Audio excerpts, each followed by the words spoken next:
పూర్ణి అక్క మన పోరగాళ్ళేడు రో నేను జైలు నుండి రిలీజ్ అయినట్టు తెలియనట్టుంది. అయితే నేనే పోయి చెప్తా.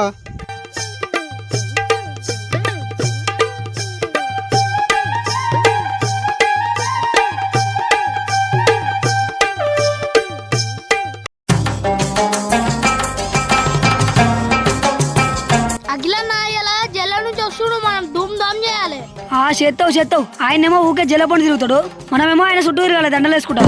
ఆయన మనకు నెలకి ఇచ్చేది 400, అన్ని ఆయన దండలకే బొగ్గలకే పెడితే మనమేడే బతాం రా. అది కూడా కరెక్టే అన్న. ఇగో ఈ 10 రూపాయలు తీసుకొని ఒక పులదండ దేపో.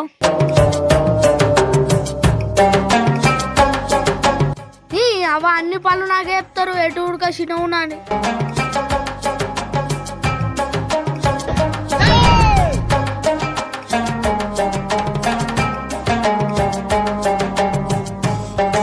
తీసుకోనా దండ.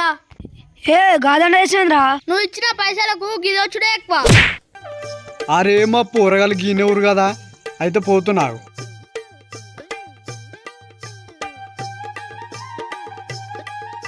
ఏమ్రా నేను వస్తున్నా అన్నట్టు తెలియదా మీకు? ఏ మాకేం తెలియదన్నా. ఏ Dande రానకు Dande.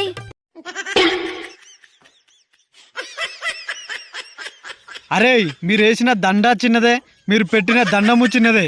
I want respect, నాకు రెస్పెక్ట్ కావాలి.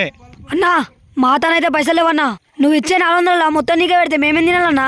కాకపోతే ఆ పైసలు ఆ రెస్పెక్ట్ ఏందో నేను కొనుక్కోసా. అరే ఏం మాట్లాడుతున్నావురా నువ్వు? అన్నా నువ్వు ఎంత వరినా మా దగ్గర పైసలు లేవన్నా. అరే రెస్పెక్ట్ అంటే మర్యాదరా. నేనే ఏల్ముద్రగాన్ని అనుకుంటే నాకన్నా ఏల్ముద్రగాన్లు రేంద్రా మీరు. ఓహో రెస్పెక్టా, అదైతే మా దగ్గర చాలా ఉందన్నా. ఏమంటావురా? అవునన్నా. అన్నా మర్చిపోయావన్నా, నువ్వు జైలు పోని కారణం ఎవడో వాడు నాకేముండో తెలుసన్నా.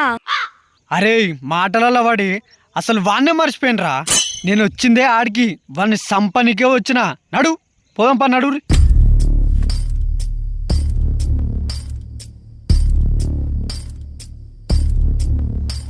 ఏం రా వారి, మీ అయ్యే పైసలు ఎప్పుడు ఇస్తా అనుకుంటున్నా? అసలు ఇద్దాం అనుకుంటున్నా, ఎగ్గొడదాం అనుకుంటున్నా? చెప్పరా అసలు నా గురించి ఏమనుకుంటున్నారా మీరు? నిన్ను భయపడిస్తే మీ అయ్యే చెప్తావురా నువ్వు. అన్నా నువ్వు ఇన్ని రోజులు జైలున్నా అన్ని పౌరుషం దగ్గరేనా? ఇలా ఎట్లా పెట్టి మన ఏ చేసే. మరి ఏమనుకున్నావురా? సంపుతాన్ని.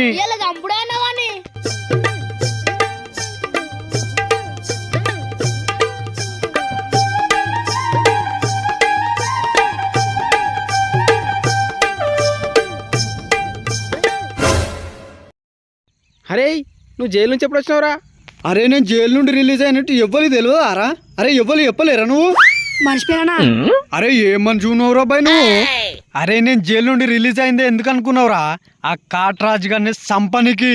నేను జైలు నుండి వచ్చిన తర్వాత వాడిని ఎట్లాగో సంపేస్తా అనుకున్నా. నేను జైలు నుంటే నా కంటి నిండా నిద్ర గుల్లేదురా.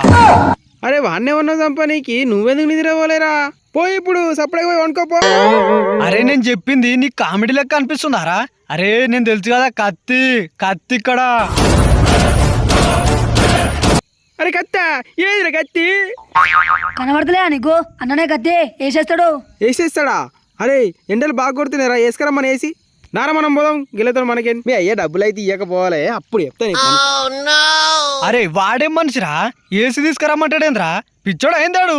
అన్నా వాళ్ళకి నీ గురించి తెలియదానా? మనం వచ్చిన పనేది పానడు. అరే మర్చిపోయినరా, నర్రా వాడిని చంపాలన్నాడు.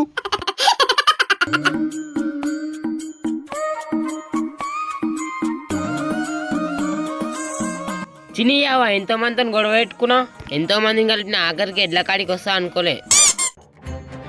అన్నా వాడు బాయికాడ ఎడగస్తాడన్నా, వాడు ఈయనే ఉండరా అన్న.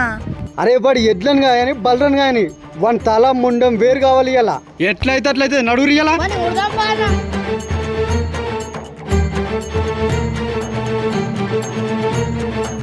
అరే ఎట్లయితే అట్లయితే ఇలా చంపేయాలరా విని.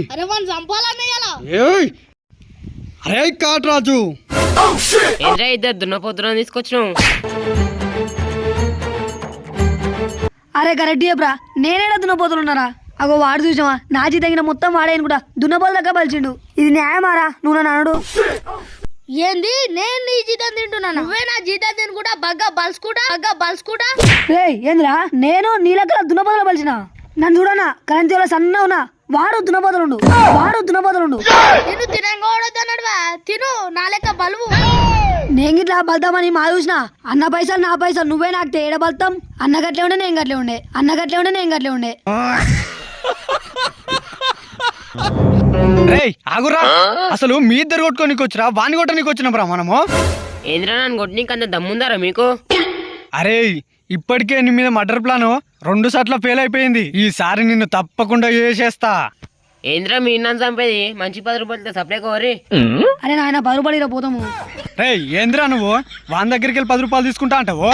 సారీ అన్న 4 నెలల జీతాలు లేక 10 రూపాయలు అనేసరికి తీసుకుందాం అనుకున్నాను. రేయ్ నువ్వు వర్రకరా బాయ్. రేయ్ రారా చూసుకుందాము. చీచి నేను మీతో కొట్టాడు ఏంద్రా సప్లై కోరి. ఎందుకు కొట్లాడవరా మా అన్నతోనే నీకంటే కొంచెం అందం తక్కువ ఉంటుంది మా అన్నకు అయితే కొట్టాడవను.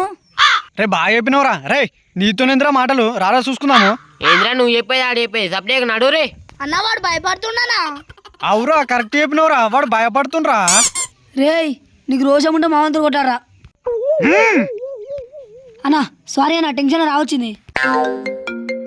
హలో ఒక 20 మందిని పంపి బీఆర్ వాళ్ళని వేసేయాలి. ఒరేయ్ వానికి ఇంత పెద్ద బ్యాక్గ్రౌండ్ ఉందారా? వీడేమో 20 మంది అంటాడు, వీడేమో సంపదమ్మా అంటాడు. అరే మధ్యలో మనం బయటట్టున్నాం రా. పార ఊరిని యొక్క 20 మంది అనగానే పోరగాలు కూడా ఉరికిరు. ఊరిని ఎవ నేను ఒక్కనే ఉంటే ఇప్పుడు బతుకుంటే బజ్జీలన్నీ అమ్ముకుంటా రోడ్ల మీద. చల్ నీ ఎవ నేను ఉరుకుతాపో.